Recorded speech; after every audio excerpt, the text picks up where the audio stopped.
Hey, what's going on, SG Squared listener? Jason Banzoff here, producer for the Group Talk Network of podcasts. We're going to be playing some former episodes to give you new content every single week. Some of these may be from the past couple of years, but they are still relevant today. You may hear something about COVID or some other things that may have gone at that time, so don't be worried. We did not go back in time. However, these are going to be great episodes for you to listen to, so make sure you tune in to SG Squared every single week. Hello, and welcome to SG Squared. Steve Gladen, Global Small Groups Pastor at Saddleback Church, pulls from his 20-plus years of small group ministry experience to encourage and equip listeners to lead more effective small group ministry. Sit back, learn, and enjoy SG Squared with Steve Gladen. Loneliness is the number one epidemic in our society today. Studies in America say about half of Americans say, "I'm lonely. I am lonely." You can be married and lonely. It's interesting, we have more technology to connect us, and yet that kind of connection actually creates dissatisfaction. Studies have shown that the more teenage girls are on social media, the more lonely they feel. Because everybody's presenting my so-called perfect life, and I feel like I'm missing out. And I feel like, oh, look at the fun they're having. You had a beautiful latte. I don't have a beautiful latte. And it's all this comparison is just ridiculous.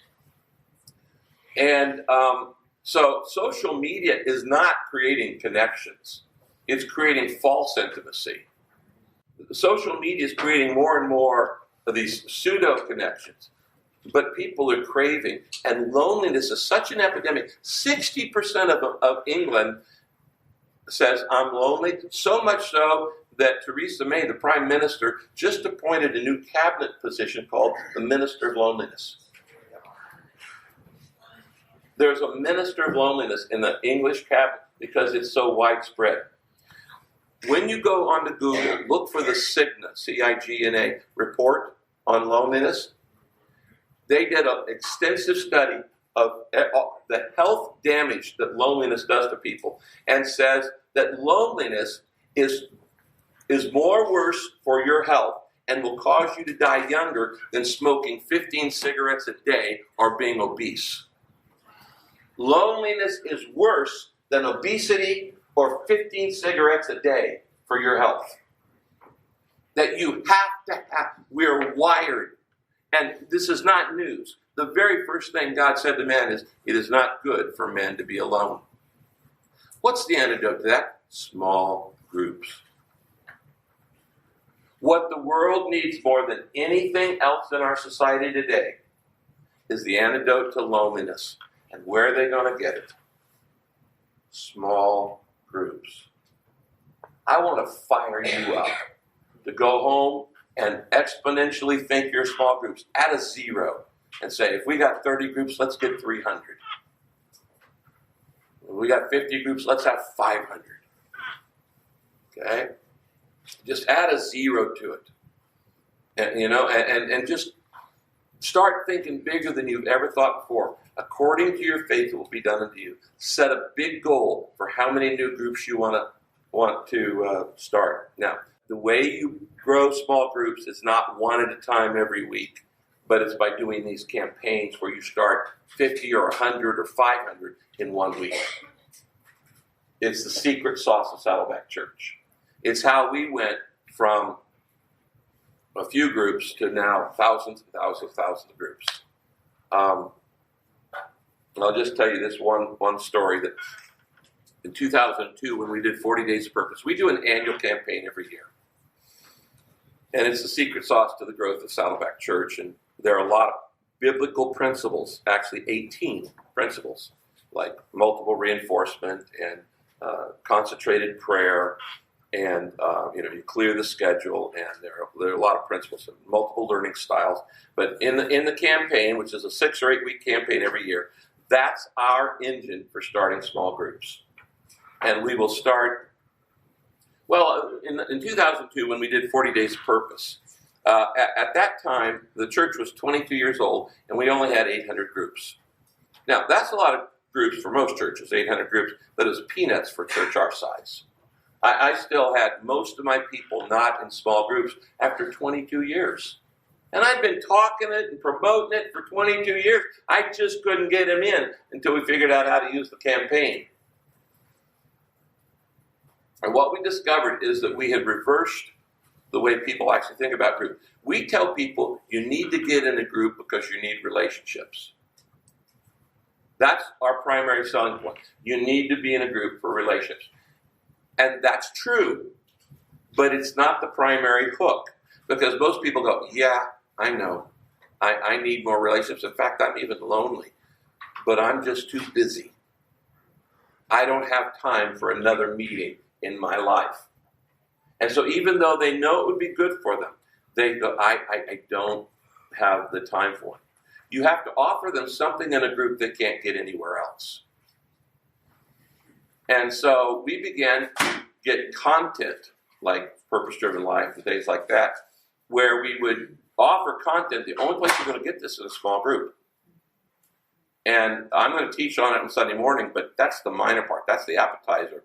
What you really get is the material we're going to give you in the small group. And what we found is people join a group for contact and stay for relationships.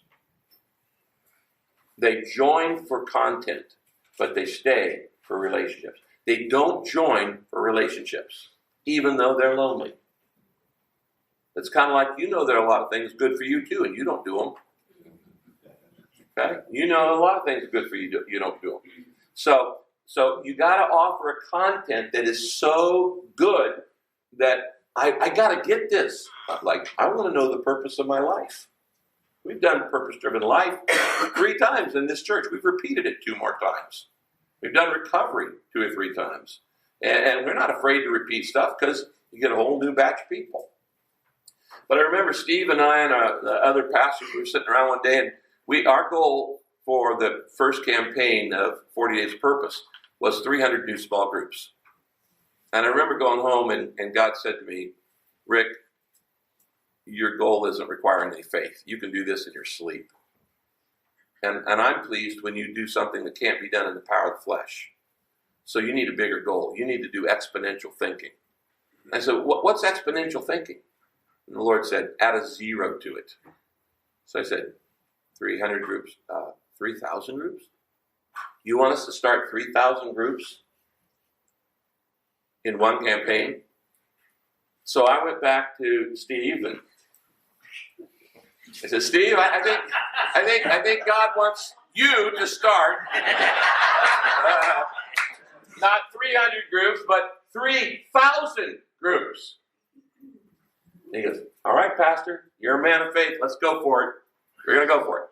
So the next Sunday, I get up on church and I say, guys, we're going to do an 8-week campaign. It's on how to discover the purpose of your life. Who doesn't want to know that?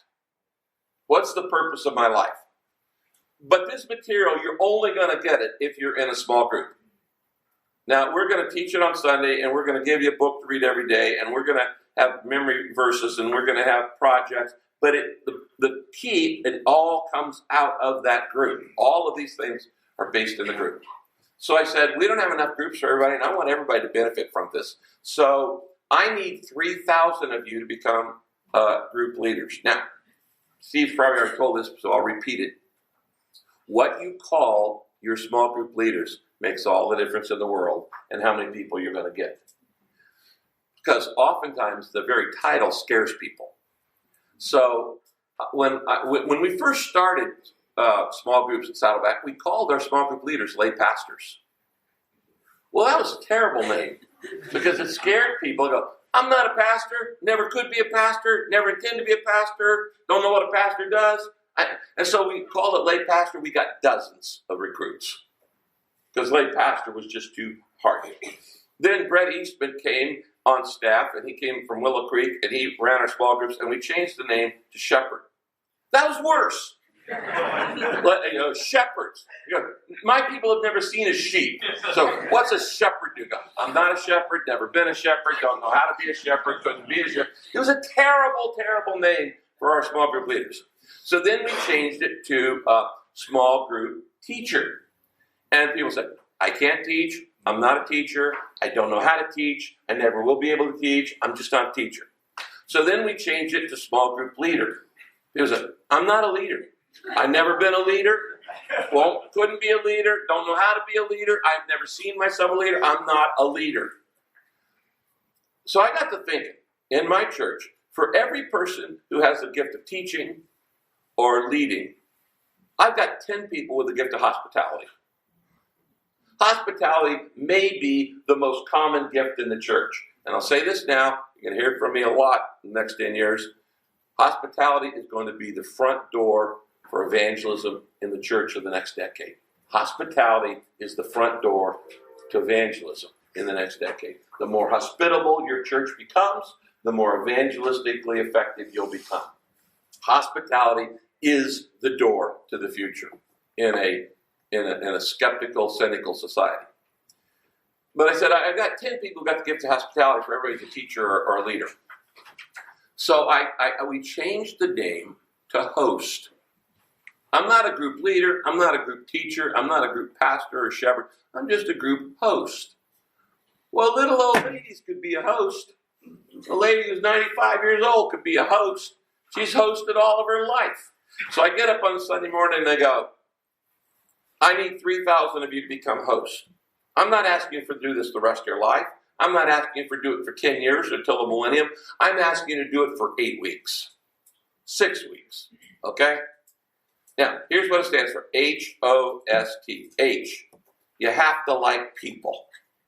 You have to have a heart for people. If you don't like people, if you're a grouch, you can't be a host, so don't even apply. You have to be a lover of people. Hosts have to like people. O, open up your home. Or meet at a Starbucks or office or what. Open up your home. S, serve something to drink. Okay. T, turn on the DVD player. If you can do those 4 things, you can be a host. That day, I said, everybody get out a card. So they said, I'll be a host for 6 weeks because I want to know the purpose of life. 3,200 people signed up to be a host. On the spot. Turn them all in, okay? It's putting the barrier as low as possible. I'm not asking you to do it the rest of your life, just asking you to do it right now. So then I said, okay, now here's the thing. If you just signed up, and I still didn't know how many signed up because we hadn't counted the cards yet. But at the end of the service, I said, I want you to show up tomorrow night, Monday night, right here in the sanctuary, and I'm going to give you 1 hour of training. You only need 1 hour to be a host. So the next night, 3,200 people show up to be a host. I said, I'm going to give you your packet, your kit with the curriculum and the books and the DVD and all that. I'll give you all the campaign kit. You got to pick it up here. I'm going to give you an hour training. So 3,200 people show up. So the first thing I say is, now, with a group this big, some of you probably have never stepped across the line spiritually and given your life to Christ. Maybe you're interested in knowing the purpose of life, but maybe you don't know Jesus in a personal way. It would be a pretty good idea for you to know Christ in order to be a host. Does anybody need for me to explain to you how to become a connection to Christ? 17 people raised their hand. Right there in front of those 32. And in front of 3,200 people, I led those 17 people to Christ. Everybody clapped. We all prayed together. Those 17 people gave their life to Christ. Right there. So then I said, now, it'd probably be a good idea if you're going to be a host, that you be baptized. Jesus said, this is the way you show that you're following him. It's in the Great Commandment and Great Commission. Be baptized. So anybody need baptized? That week I baptized 400 people of the hosts. 400 of the hosts who had never been baptized. Then I said, now we're going to look at your information and we're going to talk to you and we're going to send you out with material. And what we found is that there were some people who weren't quite ready morally. Like they were living together and they weren't married and they were going to host a home in their home. We thought, well, but we didn't want to say no to anybody. So we said, now, really you need to be married. But I tell you what, we know you're going to work this out. So we're going to make you assistant host. Because we know you're going to get this thing together. And we know you're going to get married and make this thing legit and all that. So we didn't make him a host, we made him assistant host. So we launched over 3,000 small groups in 1 week. Now, At the end of that 6 weeks, I remember I had 800. Remember, I had 800, and we went, and when it all boiled out, we ended up with about 2,800 small groups during that 6 period. And I told them, you don't have to do this for 6 weeks. At the end of that, I lost 1,000 groups. A lot of them just stopped, okay? And people, oh man, you lost 1,000. No, I gained 1,000. Because I had 800 here, I went to 2,800, and I went back to 1,800. I added 1,000 permanent groups in 6 weeks. That's a pretty good deal, okay? Now, what we've learned since then is how to not lose these people. The next year, we did it again. We had a big bump, and we gained about 1,000 new groups, and we went back down, but we only lost like 500 of them.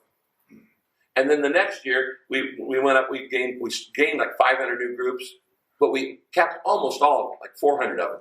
Now we don't lose any groups anymore because we know before the campaign's over, we've already decided the curriculum they're going to start then, and we have a pep rally for those people and give them the next 6 weeks of material. So we keep them going. So our retention rate is much, much higher. So what I'm saying is, you don't grow your small groups like this. Add 1 group a week, 2 groups, 3 groups. No, you have a group where you go, boom, real high, and then you're going to go down and you'll lose some of them after campaign, but you're up higher than you were before. This is called the pyramiding principle of growth. And you have a big day and you go back down, but you're not as low as you were before. A big day, and then you go back down, big day, and go back down. So I leave you with this. Start learning everything you can about loneliness. Start learning. It's going to be the epidemic that opens the side door to the church. Stop worrying about people who are happy pagans and aren't interested. They'll get interested when they get in pain. Now imagine this. What if you were to train your people and to be prepared for the most common pain in life? And it puts small groups at front and center as the side door to the church, relational. And as persecution increases, relationships will increase. I used to think 40 years ago, Saddleback was built on the idea of people, Donald McGavran said, people should not have to cross cultural barriers to come to Christ. In other words, you got to dress like us to come to Christ. You got to talk like us to come to Christ. You got to like the food. You got to talk. You got to pray like us. You got to like the kind of music. You got to cross cultural barriers to come to Christ. And so in the early decades of Saddleback, we were looking for ways to lower the cultural barriers so it wasn't that big a jump from unbeliever to believer. We didn't want to put artificial. It's enough saying you got to take up your cross. That's a big enough barrier in itself. I don't need to say you got to wear a white shirt and a tie, or you got to, whatever. And so we were always looking for a way to lower the cultural barriers to show that you could be a Christian and you didn't look like the Amish out there. You weren't that different. I don't believe that works anymore in our society today. I believe the more different we are from society, the more attractive we become. As the world gets darker with sin and evil and more depressed and more lonely and more stressed out, I think if we could teach people how to live on a margin and not be so stressed, people go, I want that. Today, the problem with most people is when they look at other Christians, they are identical to the way they live, except they have more meetings to go to. There's no difference between Christian and non-Christian, except you have 3 extra meetings to go to. No, thank you. Jesus did not say, I've come that you might have meetings. He said, I've come that you might have life. I think the more meetings we have, the more it sucks the life out of us. And so I actually think that the church that is willing to be different, that the more different we are from society, the more attractive it will be. For everybody? No. But for that 25% good seed soil. And you can build a church on 25%. And I do think that it's going to be not the front door, but it's going to be the side doors, and it's going to be the small groups in the next generation. So we need you desperately. Keep doing what you're doing. Don't give up. It's all about love. Leadership is not about programs, and it's not about goals, and it's not about numbers. It's all about loving people. And when you do that, God's blessing is on your life. You will have the favor of God. Thank you for listening to Steve Gladen on Small Groups. If you like what you've heard, make sure you subscribe to Apple Podcasts, Spotify, or wherever you get your favorite podcasts. If you want to learn more, make sure you check out smallgroupnetwork.com for more resources.